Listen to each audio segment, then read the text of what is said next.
ನಮಸ್ತೆ. ಇಲ್ಲಿ ಒಂದು ಕಲಿಕೋಪಕರಣವಿದೆ ನೋಡಬಹುದು.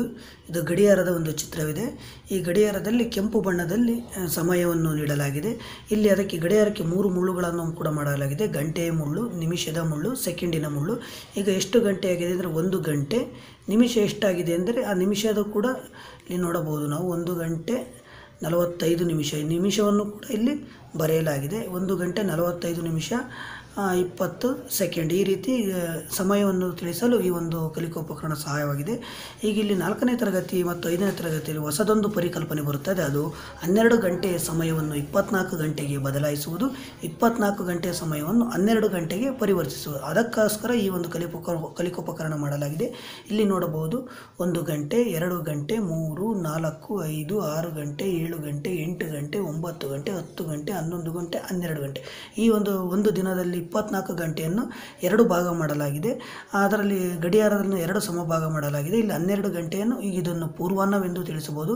ಮಧ್ಯಾಹ್ನ 12 ಗಂಟೆ ಆಯ್ದ ನಂತರ ಅಪರಾಹ್ನ ಪ್ರಾರಂಭವಾಗುತ್ತದೆ. ಅಂದರೆ ಮಧ್ಯಾಹ್ನ 1 ಗಂಟೆ. ಆ ಮಧ್ಯಾಹ್ನ 1 ಗಂಟೆಯನ್ನು ನಾವು 13 ಗಂಟೆ ಎಂದು ಕರೆಯುತ್ತೇವೆ. 13 ಗಂಟೆ. ಮಧ್ಯಾಹ್ನ 2 ಗಂಟೆಯನ್ನು 14 ಗಂಟೆ ಎಂದು ಕರೆಯುತ್ತೇವೆ. ಮಧ್ಯಾಹ್ನ 3 ಗಂಟೆಯನ್ನು 15 ಗಂಟೆ, 16 ಗಂಟೆ,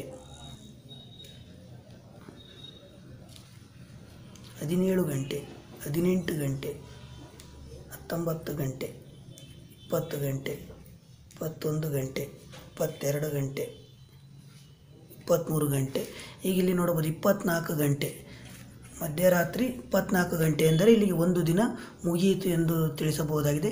ಕೆಂಪು ಬಣ್ಣದಲ್ಲಿ ಬಂದಿದ್ದು ಪೂರ್ವಾಹ್ನವೆಂದು, ಕಪ್ಪು ಬಣ್ಣದಲ್ಲಿ ಬರೆದಿರುವ ಅಂಕಿಗಳನ್ನು ಅಪರಾಹ್ನವೆಂದು ಕೂಡ ಮಕ್ಕಳಿಗೆ ಪೂರ್ವಾಹ್ನ ಮತ್ತು ಅಪರಾಹ್ನ ಪರಿಕಲ್ಪನೆಯನ್ನು ಮೂಡಿಸಲು, ಮತ್ತು ಹಾಗೆ 24 ಗಂಟೆ. ಈಗ 14 ಗಂಟೆ ಎಂದರೆ ಎಷ್ಟು ಸಮಯ ಎಂದಾಗ 2 ಗಂಟೆ, 15 ಎಂದರೆ ಎಷ್ಟು ಗಂಟೆ ಎಂದಾಗ 3 ಗಂಟೆ, 16 ಗಂಟೆ ಎಂದರೆ 4 ಗಂಟೆ. ಈ ರೀತಿ 12 ಗಂಟೆ ಸಮಯವನ್ನು 24 ಗಂಟೆಗೆ ಪರಿವರ್ತಿಸಲು, 24 ಗಂಟೆ ಸಮಯವನ್ನು 12 ಗಂಟೆಗೆ ಪರಿವರ್ತಿಸಲು ಮಕ್ಕಳಿಗೆ ವಿವಿಧ ರೀತಿಯ ಅಭ್ಯಾಸ ಮಾಡಿಸಲು ಈ ಒಂದು ಕಲಿಕೋಪಕರಣ ಸಹಾಯವಾಗಿದೆ.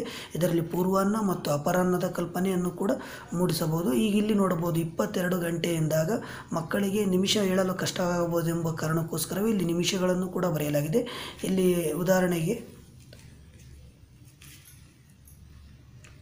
17 ಗಂಟೆ 55 ನಿಮಿಷ. ಈ ರೀತಿಯಾಗಿ ನಿಮಿಷವನ್ನು ಹೇಳಲು ಕೂಡ ಸಹಾಯಕವಾಗಬಲ್ಲದು ಈ ಕಲಿಕೋಪಕರಣ. ತುಂಬ ಸರಳವಾಗಿ ಒಂದು ವೃತ್ತಾಕಾರದ ಕಾರ್ಡ್ನಲ್ಲಿ ಈ ಒಂದು ಕಲಿಕೋಪಕರಣವನ್ನು ಮಾಡಲಾಗಿದೆ. ಈ ಕಲಿಕೋಪಕರಣವನ್ನು ಬಳಸಿಕೊಂಡು 4 ಮತ್ತು 5ನೇ ತರಗತಿಗೆ ಸರಳವಾಗಿ ಕಾಲದ ಪಾಠವನ್ನು ಬೋಧಿಸಲು ನೆರವಾಗುತ್ತದೆ. ಧನ್ಯವಾದಗಳು.